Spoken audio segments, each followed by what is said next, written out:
क्या आपने कभी सोचा है जिस पूंछ ने लंका को राख कर दिया था, क्या वो सिर्फ एक अंग थी या फिर ब्रह्मांडीय ऊर्जा का स्रोत जिसे आज तक कोई समझ नहीं पाया? वो सिंदूर जो हर मंगलवार हनुमान जी के चरणों में चढ़ाया जाता है, क्या वो सिर्फ भक्ति की पहचान है या छुपा है उसमें आयुर्वेद से जुड़ा कोई रहस्य? और पंचमुखी रूप, क्या ये कोई धार्मिक प्रतीक है या वो 5 तत्वों का वैज्ञानिक दरवाजा जिससे ब्रह्मांड की ऊर्जा प्रवाहित होती है?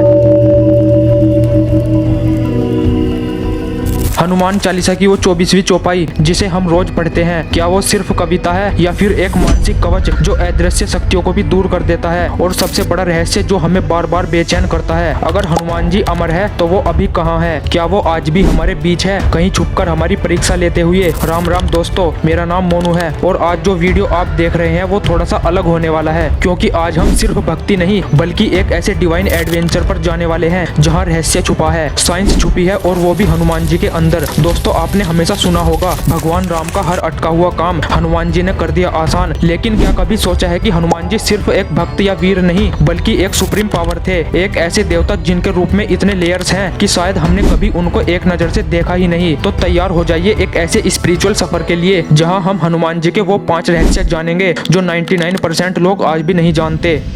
रहस्य 1, हनुमान जी अमर है पर कहाँ छिपे हैं? जरा सोचिए, इतने युग बीत गए पर आज भी जब कोई सच्चे मन से हनुमान जी को पुकारता है तो उनका आशीर्वाद तुरंत मिल जाता है। एक कहानी याद आती है, जब संत तुलसीदास जी रामचरितमानस लिख रहे थे, उनकी भी इच्छा हुई थी कि वो हनुमान जी के दर्शन करे। कहते हैं तुलसीदास बाबा ने कई दिनों तक निरंतर भक्ति की, मंत्र जपे, राम नाम का जाप किया और एक दिन एक वृद्ध वानर के रूप में हनुमान जी स्वयं दर्शन देने आए। पर देखिए चमत्कार, तुलसीदास जी उन्हें पहचान नहीं पाए और वही वानर धीरे धीरे मुस्कुराते हुए अदृश्य हो गया। तब तुलसीदास जी को एहसास हुआ वो साधारण वानर नहीं बल्कि स्वयं मारुति नंदन हनुमान जी थे। और इसी तरह आज के युग में भी एक नाम काफी प्रसिद्ध है, पंडित धीरेन्द्र कृष्ण शास्त्री जी। दोस्तों, आपने कितनी बार सुना होगा, बिना किसी से मिले बिना किसी से बोले बस एक पर्ची पर लिखा नाम पढ़कर वे लोगों का सारा भूत भविष्य और वर्तमान बता देते हैं। लोग कहते हैं कि ये कोई साधारण शक्ति नहीं बल्कि ये है हनुमान जी का डायरेक्ट आशीर्वाद जो आज भी भक्तों के माध्यम से कार्य कर रहा है। और दोस्तों, अगर आप सोचते हैं कि ये सिर्फ आज की बात है तो चलिए चलते हैं महाभारत के युग में, जहां भीम जैसे महाबली को भी एक दिन एक बूढ़े वानर के सामने झुकना पड़ा था।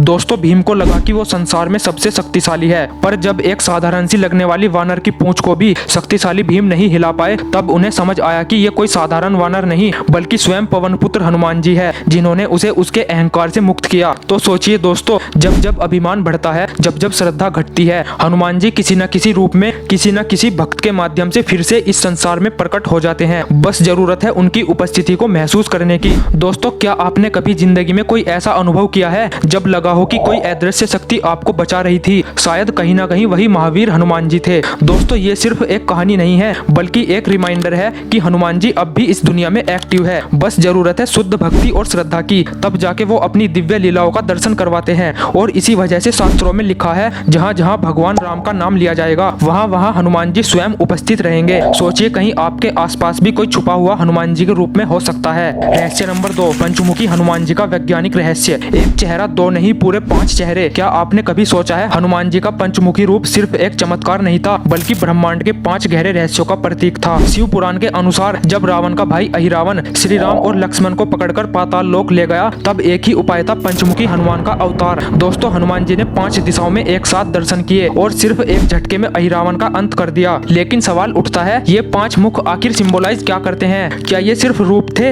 या फिर नेचर के 5 मौलिक तत्वों का रिप्रेजेंटेशन, जिनकी विस्तृत व्याख्या इस प्रकार है। नंबर 1, पूर्व दिशा वानर मुख। दोस्तों, यह बुद्धि, शक्ति और भक्ति का प्रतीक है। पूर्व दिशा सूर्योदय की दिशा है जो ज्ञान और नई शुरुआत का प्रतीक है। वानर मुख हनुमान जी से जुड़ा है जो राम भक्ति, बल और विवेक के लिए प्रसिद्ध है। नंबर 2, दक्षिण दिशा नरसिंह मुख। दोस्तों, नरसिंह मुख क्रोध और न्याय का प्रतीक है। यह अवतार अधर्म का विनाश करने के लिए प्रकट हुआ था। दक्षिण दिशा यम की दिशा मानी जाती है, इसलिए यहाँ न्याय और रक्षा का महत्व है। नंबर 3, पश्चिम दिशा गरुड़ मुख। दोस्तों, गरुड़ मुख गति, उड़ान और दिव्य दृष्टि का प्रतीक है। यह भविष्य की ओर देखने की क्षमता को दर्शाता है। पश्चिम दिशा सूर्यास्त की दिशा है जो परिवर्तन और गतिशीलता का संकेत देती है। नंबर 4, उत्तर दिशा वराह मुख। दोस्तों, वराह मुख पृथ्वी की रक्षा और पुनरुत्थान का प्रतीक है। यह अवतार पृथ्वी को संकट से बचाने के लिए प्रकट हुआ था। उत्तर दिशा धन और समृद्धि की दिशा मानी जाती है, इसलिए यहाँ सुरक्षा और पुनर्जन्म का महत्व है। नंबर 5, उधर्व दिशा हैग्रीव मुख। दोस्तों, हैग्रीव मुख ज्ञान, वेदों और शब्द का प्रतीक है। यह अवतार ज्ञान की रक्षा के लिए प्रकट हुआ था। उधर वो दिशा आध्यात्मिक उन्नति और ब्रह्मांडीय सत्य से जुड़ी है। और दोस्तों ये पंचमुख 5 तत्वों का संकेत भी है, धरती, जल, अग्नि, वायु और आकाश। दोस्तों हनुमान जी का ये रूप एक रिमाइंडर था कि जब धरती संकट में हो तो केवल complete balance of nature and divine ही उसकी रक्षा कर सकता है। अब एक शॉकिंग बात सुनो, कुछ मॉडर्न रिसर्चर्स मानते हैं कि पंचमुखी हनुमान का कॉन्सेप्ट एक पुराना क्वांटम एनर्जी फील्ड मैप जैसा है, जहां हर मुख एक स्पेसिफिक फ्रीक्वेंसी का सिंबल है और पूरा शरीर एक कॉस्मिक पावर ग्रिड। अब सोचिए, जब भक्त सिर्फ पंचमुखी हनुमान जी की तस्वीर देखते हैं तो उन्हें सिर्फ एक फोटो नहीं दिखती, बल्कि उन्हें दिखता है पूरा ब्रह्मांड, 5 दिशाओं में फैली हुई चेतना। क्या अब भी आप इस रूप को सिर्फ एक मूर्ति कहेंगे? दोस्तों पंचमुखी हनुमान का रूप एक संदेश देता है, जब संसार चारों ओर से संकट में घिर जाए तो भीतर के 5 तत्वों को जागृत करना ही असली शक्ति है। रहस्य नंबर 3, हनुमान जी के सिंदूर का मेडिकल और दिव्य सच। क्या आपको पता है, एक दिन जब माता सीता ने हनुमान जी को देखा तो उनका पूरा शरीर सिंदूर से लाल था, सर से लेकर पैर तक सिर्फ सिंदूर ही सिंदूर। माता सीता हैरान रह गई और उन्होंने हनुमान जी से पूछा, बेटा ये सब क्यों किया? तो हनुमान जी ने सिर झुकाकर बस इतना कहा, माँ मुझे बताया गया कि जब भी आप खुश होंगी प्रभु श्री राम भी आनंद में रहेंगे, और मुझे लगा अगर एक सिंदूर आपके सौभाग्य के लिए इतना शुभ है तो मैं पूरा शरीर क्यों ना रंग दूं। सोचो दोस्तों, ये था भक्ति का वो रूप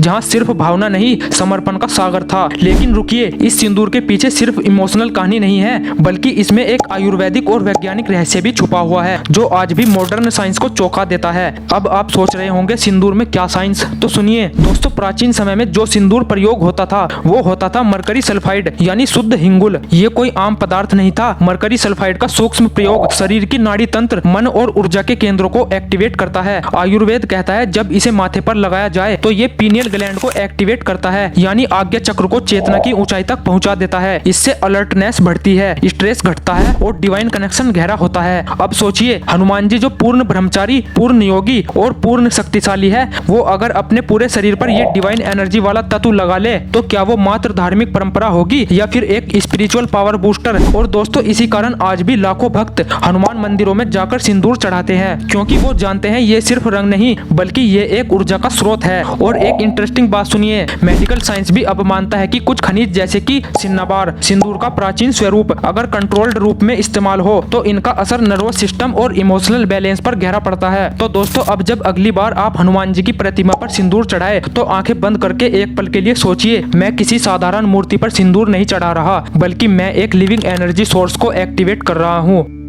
रहस्य नंबर 4, हनुमान जी की पूंछ एक ब्रह्मांडीय शक्ति। क्या आपने कभी सोचा है जब लंका में रावण की सेना ने हनुमान जी की पूंछ में आग लगाई तो जलनी चाहिए थी हनुमान जी की पूंछ, है ना? पर हुआ क्या, पूरी लंका जल गई पर हनुमान जी की पूंछ जली तक नहीं। अब सोचिए, क्या ये कोई आम पूंछ थी या फिर एक ऐसी दिव्य ऊर्जा जो ब्रह्मांड के सबसे विनाशकारी हथियार से भी ज्यादा शक्तिशाली थी? दोस्तों लंका दहन केवल एक घटना नहीं थी, वो एक संकेत था कि हनुमान जी के शरीर का हर अंग, विशेषकर उनकी पूंछ, एक शक्तिशाली यंत्र की तरह काम करती है। और अब सुनिए, एक आध्यात्मिक दृष्टि से शास्त्रों में माना गया है कि पूंछ में ऊर्जा का संचार और नियंत्रण केंद्र होता है, जो जीवों में टैल चक्र के नाम से भी जाना जाता है। लेकिन दोस्तों हनुमान जी साधारण जीव नहीं थे, उनकी पूंछ में अग्नि तत्व का संचार था। हनुमान जी की पूंछ केवल सिंबॉलिक अंग नहीं बल्कि एक दिशा निर्देशक, एक दुश्मनों का संहारक और एक ऐसी ऊर्जा स्तंभ थी जो पूरे ब्रह्मांड को हिला सकती थी। अब सुनिए साइंस क्या कहता है। दोस्तों वैज्ञानिकों के अनुसार बंदरों की पूंछ का काम सिर्फ संतुलन और मूवमेंट के लिए होता है, शरीर का संतुलन बनाए रखना और पेड़ों पर फुर्ती से छलांग लगाना। लेकिन हनुमान जी की पूंछ वो तो जैसे ब्रह्मांडीय ऊर्जा का टावर थी, जो आग की लपटें उगल दे और एक पूरी सोने की नगरी को जला डाले। इसका मतलब ये है कि जहां नॉर्मल बंदरों की पूंछ एक फिजिकल बैलेंसिंग टूल होती है, वहीं हनुमान जी की पूंछ में अलौकिक ऊर्जा थी जो किसी साइंटिफिक एक्सप्लेनेशन से परे है। तो दोस्तों हनुमान जी की पूंछ जो लंका को राख बना दे, वो किसी नॉर्मल बायोलॉजिकल ऑर्गन की तरह हो ही नहीं सकती। ये थी ऊर्जा की एक चलती फिरती कुंडलिनी। अंतिम रहस्य हनुमान चालीसा की 24वीं चौपाई में छुपा है एक मनोवैज्ञानिक कवच, भूत पिशाच निकट नहीं आवे, महावीर जब नाम सुनावे। दोस्तों ये सिर्फ चौपाई नहीं है, ये आपकी रूह की ढाल है। कभी सोचा है जब बच्चा डरता है तो माँ कहती है बजरंग बली का नाम लो बेटा, कुछ नहीं होगा। क्यों क्यों हर डर, हर तूफान, हर अंधेरे में हम हनुमान जी की शरण में जाते हैं? क्योंकि भाई इसका जवाब छुपा है उस एक चौपाई में, भूत पिशाच निकट नहीं आवे, महावीर जब नाम सुनावे। दोस्तों ये सिर्फ तंत्र मंत्र नहीं है, ये है मनोवैज्ञानिक, ये है इनर हीलिंग, ये है एनर्जी शील्ड। दोस्तों मेरी लाइफ का एक रियल अनुभव बताता हूँ आपको, बट अभी अभी स्क्रीन पर जो वीडियो शो हो रहा है उसमें मैंने अपनी लाइफ से रिलेटेड एक रियल अनुभव बताया है, जब मैंने 100 बार हनुमान चालीसा का संकल्प किया था और ये संकल्प करने के बाद मुझे बहुत कुछ फील हुआ था। अगर आप मेरी इस कहानी के बारे में जानना चाहते हैं तो स्क्रीन पर जो वीडियो दिख रहा है उसको देख सकते हो, जिसका लिंक मैंने डिस्क्रिप्शन में भी दिया है। और दोस्तों 100 बार हनुमान चालीसा संकल्प से पहले मैं रोज एक चौपाई का पाठ करता था। जब एंजाइटी, नेगेटिव थॉट्स मेरा पीछा नहीं छोड़ रहे थे, रात को जब भी सोता था डरावने सपने आते थे, बहुत डर लगता था, आंख एकदम खुल जाती थी। लेकिन फिर एक रात मैंने इस चौपाई का पाठ किया, भूत पिशाच निकट नहीं आवे, महावीर जब नाम सुनावे, और यकीन मानो दोस्तों उसके बाद मेरी जिंदगी बदल गई। हर रात जब मैं वो भूत पिशाच निकट नहीं आवे बोलता, जैसे एक इनविजिबल आर्मर मेरे चारों तरफ बन जाता और फिर न डर रहा न तनाव, सिर्फ शांति ही शांति। मैं रोज सोते टाइम इस चौपाई का पाठ करने लगा और फिर एक दिन आके मैंने 100 बार हनुमान चालीसा का पाठ का संकल्प शुरू किया, जिसके बाद भूत तो क्या कोई जीवित चुड़ैल भी मेरे पास नहीं आती। और दोस्तों इतना ही नहीं, साइंस भी ये कहता है जब आप कोई पावरफुल अफर्मेशन बार बार बोलते हो तो ब्रेन की केमिस्ट्री बदल जाती है, डर कम होता है और कॉन्फिडेंस बढ़ता है। और अब सोचो जब वो अफर्मेशन महावीर का नाम हो तो उसका असर क्या होगा। इसलिए दोस्तों जब भी टूट जाओ, बिखर जाओ तो एक बार आंख बंद करके बोल देना, भूत पिशाच निकट नहीं आवे, महावीर जब नाम सुनावे। क्या पता अगली सुबह तुम्हारी सबसे मजबूत सुबह बन जाए। तो दोस्तों कैसा लगा ये रहस्यमय सफर? अगर मस्त लगा हो तो एक बार जय श्री राम कमेंट में लिखना मत भूलना। और हाँ, अगर आप चाहते हो कि हनुमान जी की ये ताकत और लोगों तक पहुंचे तो वीडियो को लाइक करो, शेयर करो और चैनल को सब्सक्राइब जरूर कर दो, क्योंकि अगली बार हम कुछ ऐसा लेकर आ रहे हैं जिसको देखकर आप चौंक जाओगे। जय श्री राम।